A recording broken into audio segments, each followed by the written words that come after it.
দাফনের ১২তম দিনেও বেগম খালেদা জিয়ার সমাধিতে মানুষের ঢল। শ্রদ্ধা জানান বিএনপির বিভিন্ন স্তরের নেতাকর্মীর পাশাপাশি সাধারণ মানুষও। শ্রদ্ধা জানাতে গিয়ে বিএনপির জোট মনোনীত প্রার্থী সাইফুল হক বলেন, দলীয় গণ্ডি ছাড়িয়ে আধিপত্য বিরোধী মানুষের অনুপ্রেরণায় বেগম খালেদা জিয়া চিরস্মরণীয় হয়ে থাকবেন। রিপোর্ট করছেন ওমর ফারুক। রবিবারও অশ্রুসিক্ত চোখ আর নীরব প্রার্থনার সাক্ষী জিয়া উদ্যান। বেগম জিয়ার সমাধির পাশে দাঁড়িয়ে নীরবে দোয়া। ঢাকার আশেপাশের বিভিন্ন জেলা থেকে দলে দলে মানুষ ছুটে আসছেন প্রিয় নেত্রীর শেষ ঠিকানায়, কেউ একা, কেউ পরিবারের সদস্যদের নিয়ে। অনেকের চোখে পানি, কণ্ঠ ভারী, তাদের স্মরণে গণতন্ত্র প্রতিষ্ঠায় বেগম জিয়ার দীর্ঘ আপোষহীন সংগ্রামের কথা। উনি সবসময় আমাদের হৃদয়ে ছিলেন, আছেন এবং থাকবেন। আমরা সবসময় ওনাকে ধারণ করেই আমাদের পথ চলা। প্রেসিডেন্ট জিয়া এবং ম্যাডাম জিয়ার প্রতি আমার একটা গভীর আত্মার টান এবং যে রেসপেক্ট, সেটা আমি ব্যাখ্যা করতে পারবো না।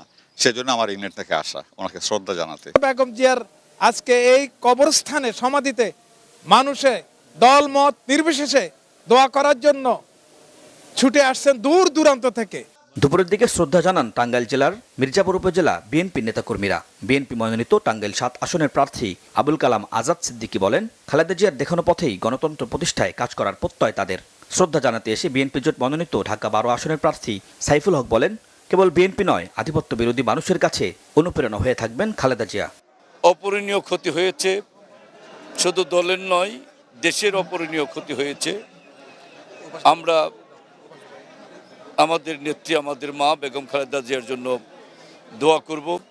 আল্লাহর দরবারে আল্লাহ যেন আমাদের মা, আমাদের নেত্রীকে বেহেশতের সর্বোচ্চ মাকাম দান করেন। বেগম খালেদা জিয়ার তার যে লড়াই, সেই লড়াইটা কেবলমাত্র বিএনপি না, দেশের কোটি কোটি গণতন্ত্রকামী মানুষ, দেশের স্বাধীনতাকামী মানুষ, সার্বভৌমত্বকামী যে মানুষ, একটা আধিপত্যবাদ বিরোধী যে মানুষ, সেই কোটি কোটি মানুষকে উদ্বুদ্ধ করেছে, অনুপ্রাণিত করেছে।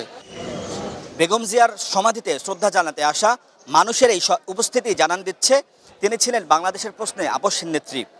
শ্রদ্ধা জানাতে আসা নেতৃবৃন্দরা বলছেন, আগামীর বাংলাদেশে গণতন্ত্র উত্তরণে বেগম জিয়ার দেখানো পথেই হাঁটবেন তারা। ওমর ফারুক, বাংলা ভিশন, ঢাকা।